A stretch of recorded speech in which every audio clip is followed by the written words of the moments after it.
STK4231 এটা খুব popular একটি আইসি। এই আইসিটি 100+100 ওয়াট তৈরি করতে পারে, পার চ্যানেল 100 ওয়াট তৈরি করতে পারে, 200 ওয়াট বানাতে পারে, 200 ওয়াট আউটপুট দিতে পারে।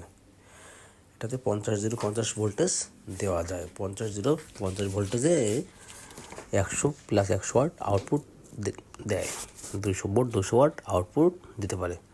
দেখতে পাচ্ছি এটা পজিটিভ ভোল্টেজ, এর পাশে নেগেটিভ ভোল্টেজ। এই যে দুইটা ক্যাপাসিটর দেওয়া আছে, এই ক্যাপাসিটরের পজিটিভ ঠ্যাঙে পজিটিভ লেগে যাবে হচ্ছে পজিটিভ ভোল্টেজ, আর এই পাশেরটার নেগেটিভ লেগে যাবে হচ্ছে নেগেটিভ ভোল্টেজ।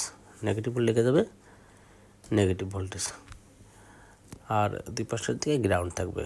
এই যে এটা নেগেটিভ ভোল্টেজ, এটা পজিটিভ ভোল্টেজ, আর এই দুইটা গ্রাউন্ড।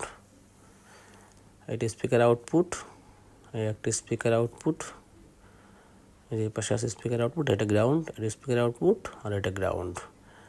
আর এই দেখতে পাচ্ছি অডিও ইনপুট, এখানে অডিও ইনপুট এখানে, আর এটা গ্রাউন্ড। এই পাশে ঠিক এই যে দেখি, এই যে অডিও ইনপুট আর এই যে গ্রাউন্ড। এই পাশেও এই যে অডিও ইনপুট আর হচ্ছে সাইডে গ্রাউন্ড দেওয়া আছে। এই যে গ্রাউন্ড, সাইডে গ্রাউন্ড, এটা অডিও ইনপুট আর পাশেরটা গ্রাউন্ড।